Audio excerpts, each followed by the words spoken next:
É o programa Paz e Bem de número 296. Hoje é sexta-feira, 13 de setembro de 2019. Bom, ontem, quinta-feira, teve um Paz e Bem diferente, porque a transmissão acabou sendo ao vivo, um pouco depois de 5h10 da manhã. Hoje está sendo diferente de novo, porque a conexão à internet está com uma crise danada desde a madrugada aqui em casa, então vamos ver se a gente consegue uma transmissão estável. Vamos tentar, tá bom? Bom, alegria de novos encontros, olhares cruzados, viagens, para que a gente vá conseguindo construir bases mais estáveis da nossa pequena comunidade, tá bom? Pois bem, o que eu preparei hoje? Eu vou contar uma coisa para vocês. E eu tô com o Papa Francisco. O que o Papa... Um canal que não é católico, que não é da igreja. Bom, eu acho que tem tudo a ver. Porque... Deixa eu ver aqui, ó. Deixa eu ver. Igreja Católica. O Papa Francisco, ele ultrapassou em muito os limites estreitos da Igreja Católica, né? Como Francisco de Assis. Francisco de Assis é hoje uma referência para todo mundo, de todas as religiões, de todos os caminhos de espiritualidade, de todos que amam a vida.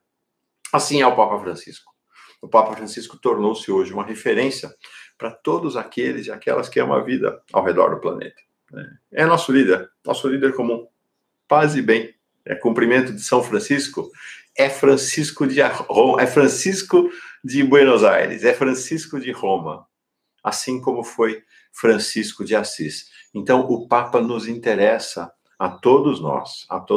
E eu tenho estado, não sei lá, tem alguma intuição, alguma coisa assim, o Papa está muito forte no meu coração esses dias todos, e resolvi, então, fazer esse programa hoje, ao redor dele, e também na segunda-feira, o Paz e Bem da segunda, vamos continuar sentados e sentadas aos pés do Papa Francisco, tentando absorver um pouco da sua sabedoria. Qual é o tema hoje? Um pouco da sua luz. Qual é o tema hoje? É a proximidade de um confronto em larga escala, um confronto muito forte entre o Papa Francisco e Bolsonaro. Entre o Papa Francisco e o governo Bolsonaro, entre o Papa Francisco e o bolsonarismo, entre o Papa Francisco e a extrema-direita na América Latina, especialmente a extrema-direita latino-americana que está em governos dos 8 países que compõem a região da floresta amazônica. Então, no caso, especialmente Brasil, Colômbia e Equador. Por quê? Porque nós estamos às portas do sínodo da Assembleia Geral, Assembleia Final do Sínodo da Amazônia, que vai acontecer de 6 a 27 de outubro, lá em Roma. Por quê? Porque ao redor da Amazônia, e nós assistimos isso agora com os incêndios, ao redor da Amazônia, há 2 projetos de planeta em disputa. Há 2 ideias sobre qual deve ser o destino da criação, qual deve ser o destino das coisas criadas, das coisas que existem, qual deve ser o destino da vida no planeta. E a gente tem, de um lado, o Papa Francisco liderando o projeto. E a gente tem, de outro lado, a extrema-direita mundial com o seu projeto de morte. E ao redor da floresta amazônica aproxima-se esse confronto, e no caso deste confronto, o personagem emblemático da extrema-direita mundial e da mensagem da morte é exatamente Jair Bolsonaro e o seu governo. O Papa Francisco convocou o sínodo sobre a Amazônia, sínodo, assembleia, reunião, encontro, dos bispos em 2017. E desde então, na verdade, o sínodo está acontecendo. Como é que ele está acontecendo? Em pequenas reuniões, em assembleias, encontros, organizações. O que haverá em Roma, agora em outubro, será a Assembleia Geral do Sínodo, é o encontro final. Estarão lá 250 bispos, mais especialistas no tema da Amazônia, no tema do meio ambiente, mais assessores dos bispos, líderes de organizações não governamentais, as ONGs tão odiadas por Bolsonaro, que lidam com a temática da Amazônia, lideranças dos povos originários da região amazônica e também dos povos ribeirinhos, das comunidades tradicionais, das comunidades que ocupam a região da Amazônia. Esse será, então, a Assembleia, né? O público, os protagonistas da Assembleia Geral. E, como eu disse, ela vem sendo preparada nos últimos 2 anos mundialmente, mas especialmente, claro, na região da Amazônia. E quem é que lidera o processo de preparação do sínodo? É a REPAM, a Rede Eclesial Panamazônica. Então, é uma rede que mobiliza as bases da Igreja Católica, mas não só da Igreja Católica, de outras igrejas cristãs e de outras denominações. Então, as bases da espiritualidade na Amazônia, com os povos originários participando delas, cada um na sua jornada de espiritualidade, e ela é presidida por alguém que é um homem de grande confiança do Papa Francisco, que é o cardeal brasileiro Dom Cláudio Umes. Não vamos esquecer que o cardeal Dom Cláudio Umes, em 2013, na eleição do Papa Francisco, estava sentado ao lado de Bergoglio, tem uma cena fortíssima, que é assim que o Papa vence a eleição e se levanta e é saudado pelos cardeais, o primeiro que ele abraça é Dom Cláudio Umes, e Dom Cláudio Umes sussurra no ouvido dele, né? Não esqueça dos pobres.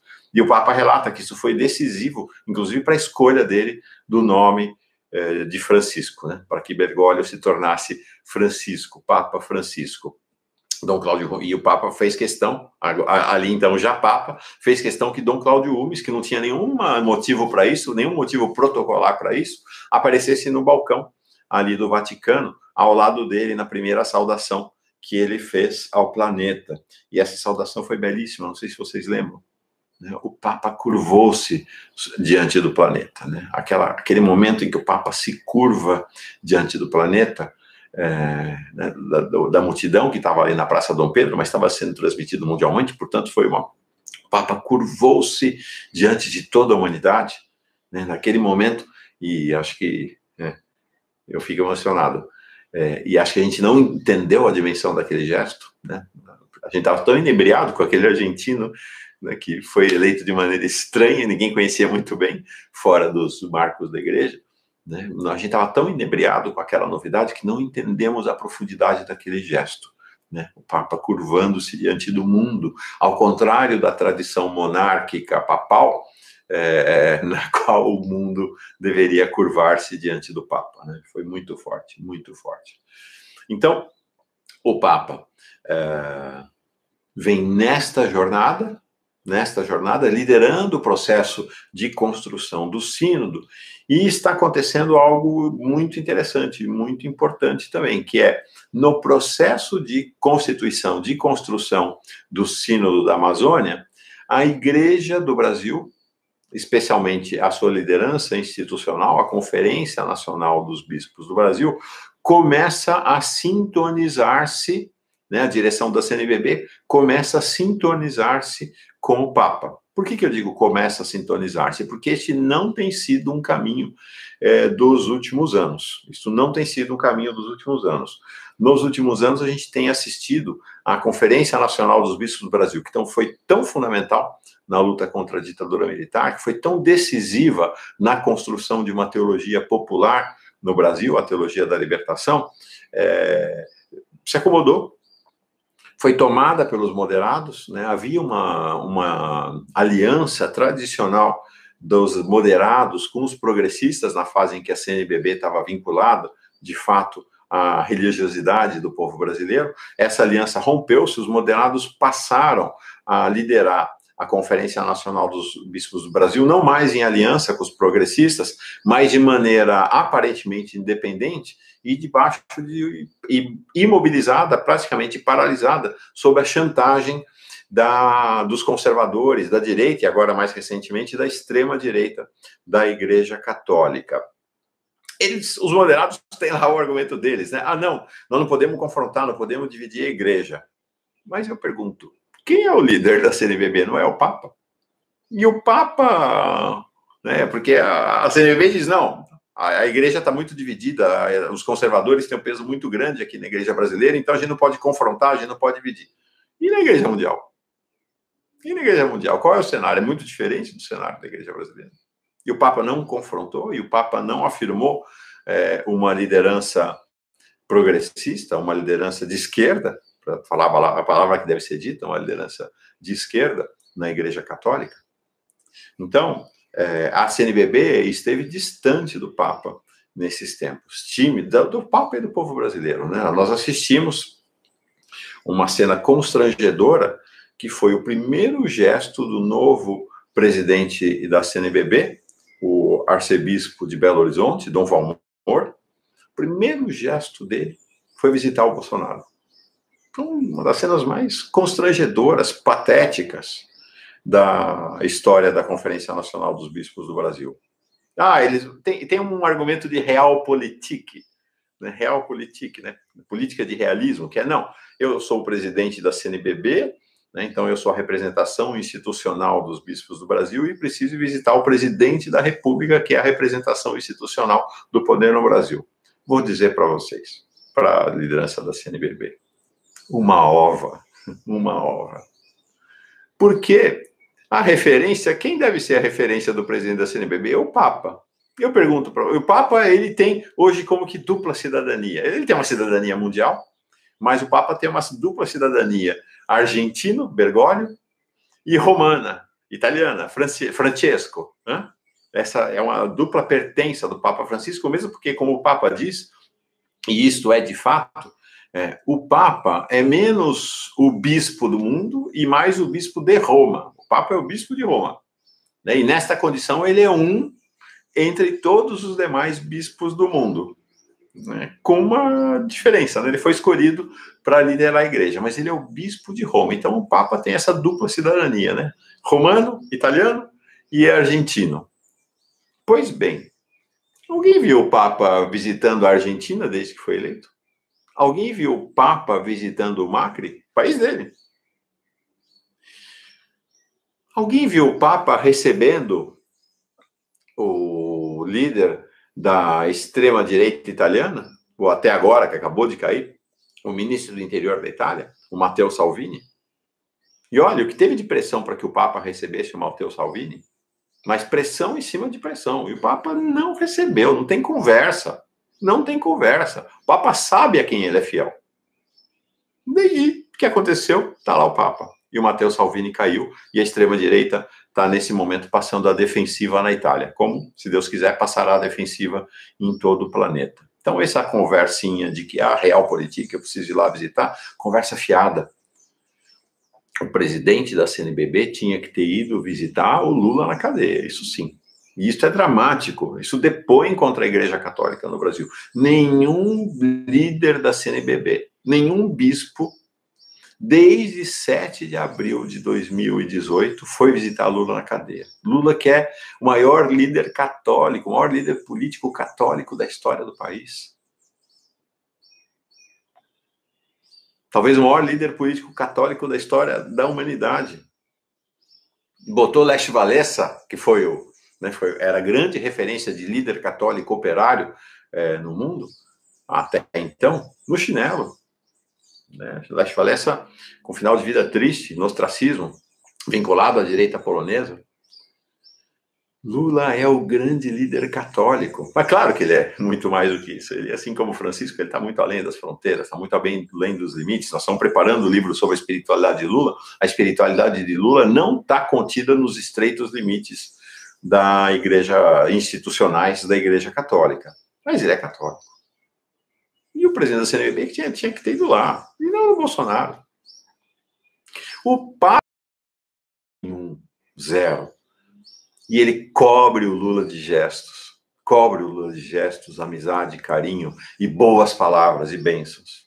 Então, se a referência da CNBB é o Papa, a gente sabe como devia ter se comportado. Mas então, essa coisa da CNBB me deixa, como católico, me deixa Irritado, inclusive, né? Não é irritado não, mas me deixa inconformado de a gente ver essa situação na Conferência Nacional dos Bispos do Brasil. De qualquer maneira, com o sínodo, está havendo uma reaproximação da cúpula da CNBB com o Papa, porque, de alguma maneira, nas bases da igreja no Brasil, a partir, inclusive, da REPAM, né, da Rede Panamazônica, está acontecendo uma reordenação, há uma reaproximação dos moderados em relação aos progressistas. Então, você tem, no processo de preparação do sínodo, na temática da Amazônia, uma reaproximação dos moderados da liderança moderados da liderança da CNBB com os segmentos progressistas populares da igreja no Brasil e, com isso, portanto, um realinhamento da Igreja Católica institucional no país com o Papa Francisco. E então essa confrontação é uma confrontação que irá envolver também a Igreja aqui no Brasil, entre o Papa e Bolsonaro. No processo de preparação, e por que haverá esse confronto? Porque, como eu disse, são dois olhares completamente distintos para a floresta. Para a REPAM, para a Rede Panamazônica, Rede Eclesial Panamazônica, para o Papa Francisco, e aparentemente é o que prevalecerá no sínodo pelos documentos preparatórios, a floresta deve ser encarada como uma dimensão múltipla de países, povos indígenas, como patrimônio da humanidade, como um lugar da humanidade, como um santuário de toda a humanidade, sempre bom lembrar, a Amazônia, apesar de a maior parte da floresta estar no Brasil, ela cobre também áreas do Brasil, Colômbia, Peru, Venezuela, Equador, Bolívia, Guiana Inglesa, Guiana Francesa e Suriname, né? Num total de 9 países, acho que eu falei 8 no final. Então, eu vou ler aqui a abertura do documento preparatório do sínodo, né? O documento que a igreja preparou, o documento chama-se Instrumento de Trabalho, chama-se esse documento preparatório para o sínodo. Então, logo na abertura, o documento diz assim: quem são os interlocutores privilegiados do sínodo? Ele diz: os povos indígenas e todas as comunidades que vivem na Amazônia. E aqui você já tem uma grande confrontação, porque o objetivo do governo Bolsonaro e da extrema-direita que ocupa os governos ali na região da floresta amazônica é destruir os povos indígenas, né, que para o sínodo são protagonistas, são os primeiros interlocutores deste sínodo, diz o texto. O texto vai detalhando, então, quem são esses protagonistas da conversa sobre a floresta amazônica. Então, vou lá. Habitantes de comunidades e zonas rurais, de cidades e grandes metrópoles, ribeirinhos, migrantes e deslocados, e especialmente os povos indígenas. Então, e todos eles são alvos da hostilidade aberta do governo Bolsonaro. Então, a gente tem já o lugar, o povo, os interlocutores, os protagonistas em si mesmo já colocam o sínodo em confrontação com o governo Bolsonaro. O documento tem 3, deixa eu ver se eu acho aqui, o título do documento, porque me parece que o próprio título do documento, não vou achar aqui, mas ele tem 3 grandes subtítulos, o documento, que em si mesmo já anunciam as linhas de confrontação entre o sínodo da Amazônia, então o sínodo mundial da Amazônia, e o governo de Jair Bolsonaro. Ele diz assim, ele é baseado num método, que é um método da teologia latino-americana, um método maravilhoso, muito bonito, de fazer análise, olhar e intervir na realidade, que se chama um método em 3 passos, né? Ver, discernir, agir. Ou ver, julgar, agir. E nessa tríplice dimensão, a dimensão do ver tem o título, A Voz da Amazônia. A dimensão do discernir, do julgar, é ecologia integral, o clamor da terra e dos pobres. E na dimensão do agir, o título é A Igreja Profética na Amazônia, Desafios e Esperanças.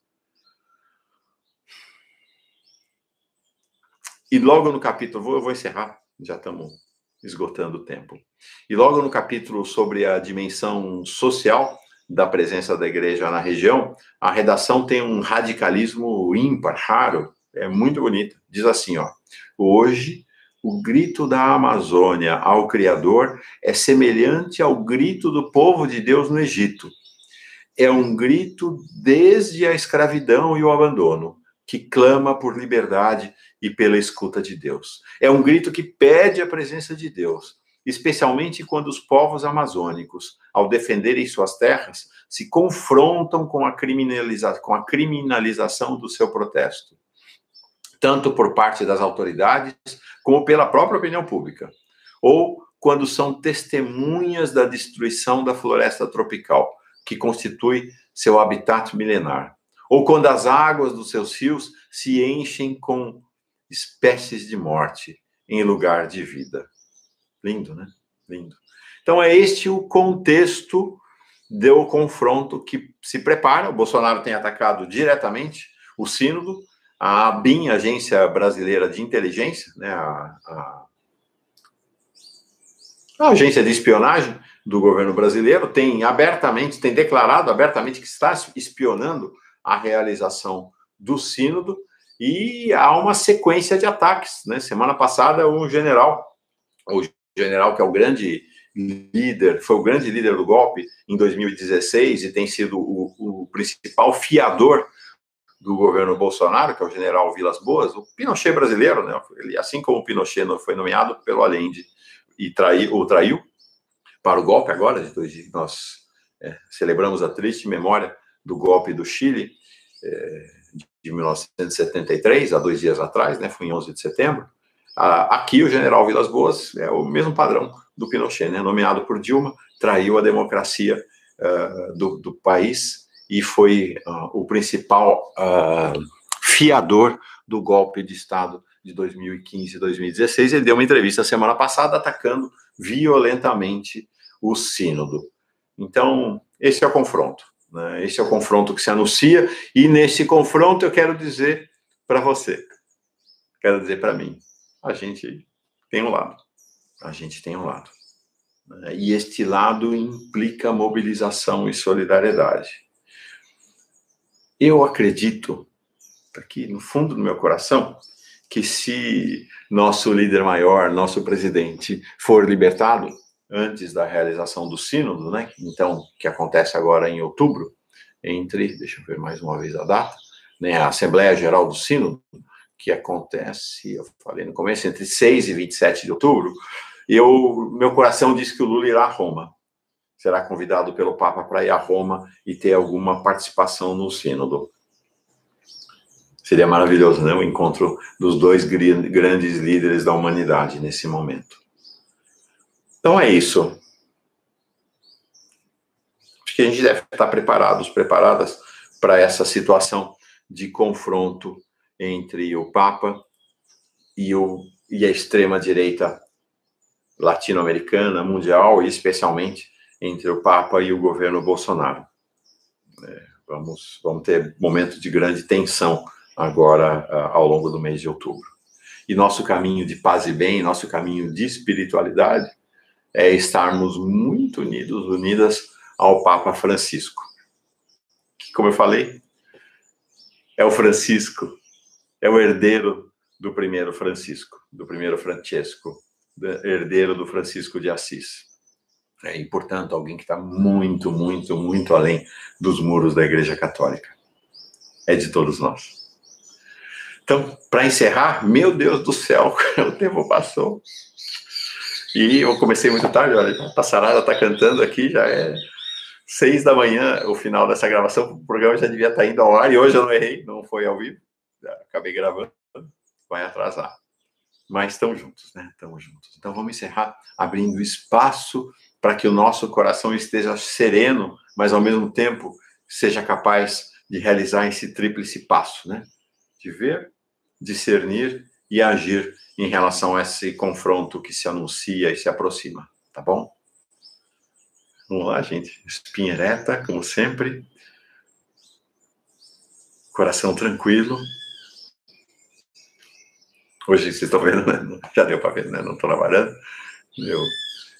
Um dos meus 4 rebentos está aqui, então está lá do lado da varanda dormindo. Estou aqui embaixo hoje, nesse ambiente também tão bonito, acolhedor, e a gente consegue ouvir, né? Os pássaros que vão ajudando a gente nesse caminho, né? De ver, discernir e agir no nosso processo de, né, que a meditação propicia para nós. Espinha ereta, coração tranquilo, respirar como o pulmão da floresta, né? Respirar serenamente, né? Respirar em tranquilidade, respirar como se nada disso estivesse nos dizendo respeito, né? Como se o que nos diz respeito é apenas a íntima ligação com a floresta e seus povos. Fechei meus olhos, fecho os seus.